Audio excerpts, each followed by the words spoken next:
Hey, everybody, welcome back to the Realty Podcast with Anthony Griffin, Keller Williams 1, Greensboro, North Carolina, Kim Mathis Associates.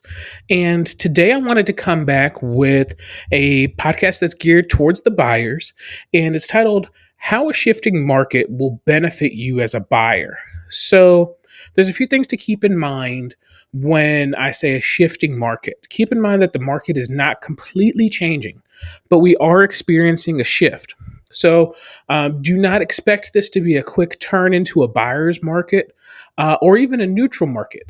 At least for the remainder of 2022 into 2023, it will still be a seller's market here in Greensboro, North Carolina, just because we have so many more buyers than homes available. So, if you're expecting prices to fall, that is not going to happen. However, there are quite a few benefits to the market we are getting into. And I'm going to go ahead and just list off the top 5 benefits and then a few things that are going to stay the same. So, number one, homes will be sitting on the market slightly longer. If you've been experiencing buyer fatigue in the Greensboro area, it's not uncommon. Most of the homes, especially in the attractive price points, when we say attractive price points, I'm talking $200,000 to $400,000 price range. The majority of those homes are going under contract within 2 to 3 days. As we start to get into this shift, you're going to start to see more homes stay on the market for a little bit longer. We're going to start seeing homes being on the market more like 5 to 7 days or 7 to 12 days. And there's nothing wrong with that. That's going to give you the opportunity to see multiple homes before having to make a buying decision and putting in a contract on a home. Also, you're not going to be competing with as many potential buyers when you put that offer in. And that's actually number two. We're going to see a shift of most likely multiple offers, but it'll be more in the range of 3 to 6 offers as opposed to 10 to 15.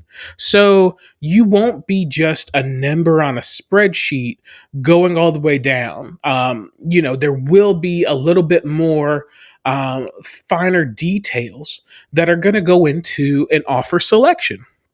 So you're not going to be told no when you put in an offer quite as often because you're not going to have quite as much competition. Number three, sellers will be more willing to work with the FHA and the VA buyers, as well as those buyers who have down payment assistance programs or contingent offers. Because there's going to be less offers per home, sellers are going to be more willing to look at an FHA or VA buyer, especially if it's a home that doesn't have a whole lot of concerning pieces or bits of concerns as far as electrical or water or safety, roof, structural. Those things are really what concern a lot of sellers when dealing with FHA or VA buyers because of the additional appraisal process that goes into it when they review a home. Because they're going to be seeing less offers, those quality homes, sellers are going to be more likely to accept an FHA or VA buyer. Because their sellers are seeing less offers, they may be more willing to accept those offers with buyers who have a down payment assistance program. Sometimes those down payment assistance programs can add a few extra days to the closing.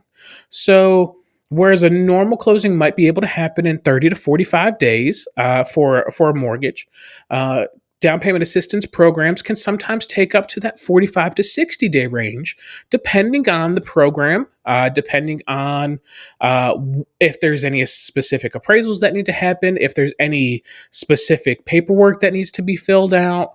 So you always want to consult your mortgage lender when determining what programs are going to work best for you. But overall, you're going to see sellers be more inclined to at least consider those offers versus just blanketly disregarding them and moving on to the next one, looking for that cash or that conventional loan. This is also great for you buyers out there who have contingent offers.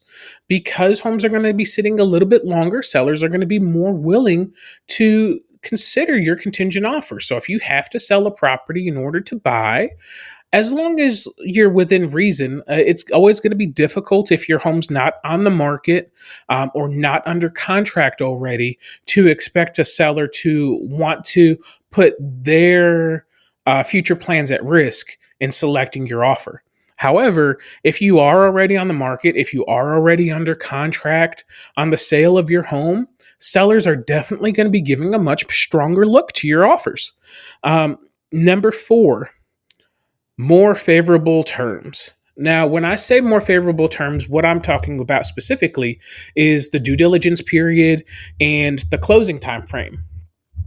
Because of how aggressive and hectic the market has been, buyers have been willing to give up extended periods of time of due diligence to try to get their inspections done, and also give up extended closing periods to be a more attractive offer to a seller.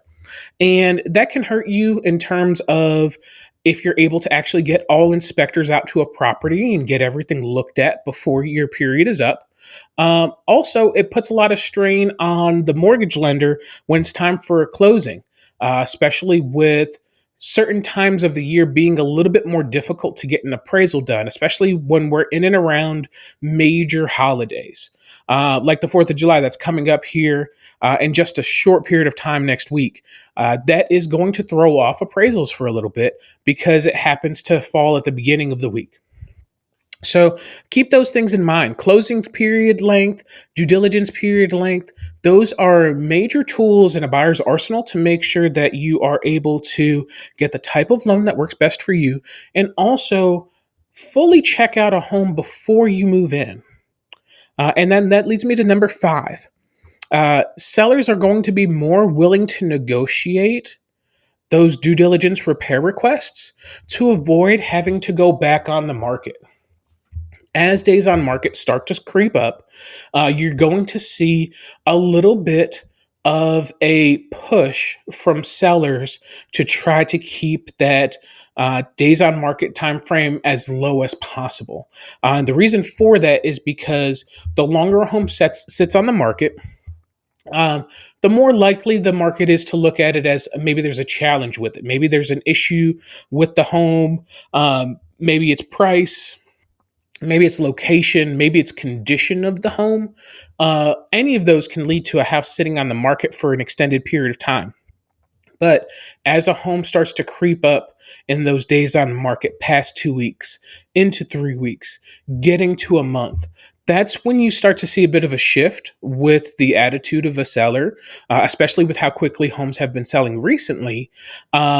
Sellers are kind of preconditioned to think that their home should already be under contract and they'll be more willing to do those repairs or at least give some sort of concession for fear of having to go back on the market and have that clock continue to start and continue to run, because they don't want the home to be looked at negatively and possibly negatively affect their finances when they do go under contract and sell. So those are some of the 5 biggest benefits for buyers as we enter the shifting market. And here's a couple of things that won't change. One thing that a buyer is probably wondering right now, especially as we're entering the shift, is what's going to happen with due diligence fees.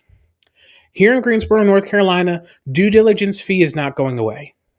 Due diligence amounts may change slightly. You may not have to give over quite a substantial amount of money as you would have this time last year because of the market, but you are still going to be needing to give out a due diligence fee, especially in multiple offer situations.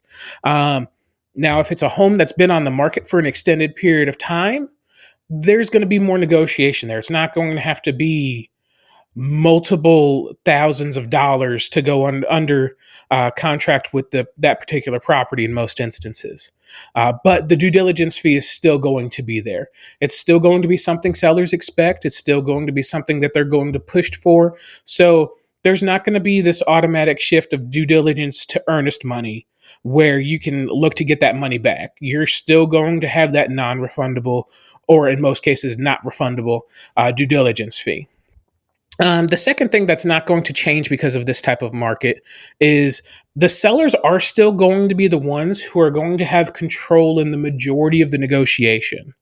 Meaning, when you are negotiating on repairs with a due diligence contract and you send over the inspection report, it's still not going to be the time to try to negotiate every imperfection in the house. If there's some cracked or chipped tiles, if there are some gouges in the wood floor or some stains on the carpet, um, maybe even a leaky faucet or a light switch that doesn't work quite properly, those things, most likely the seller is still not going to be willing to negotiate with you. Uh, they're also going to still be very guarded about the due diligence fee. They're going to want to see a due diligence fee that reflects the price of the house. But they will be willing more so to work with you as we get closer and enter into this shifting market. So keep those things in mind, because as this happens, you are going to see some more benefits as a buyer. It's going to be a bit less stressful as a buyer in the shifting market than it has been over the last 2 years. So be prepared for that, and be thankful for that. So that's just a little bit about the shifting market and what you can expect in the months to come. So again, thank you guys so much for listening. I look forward to speaking with you all next time. Have a great rest of the week.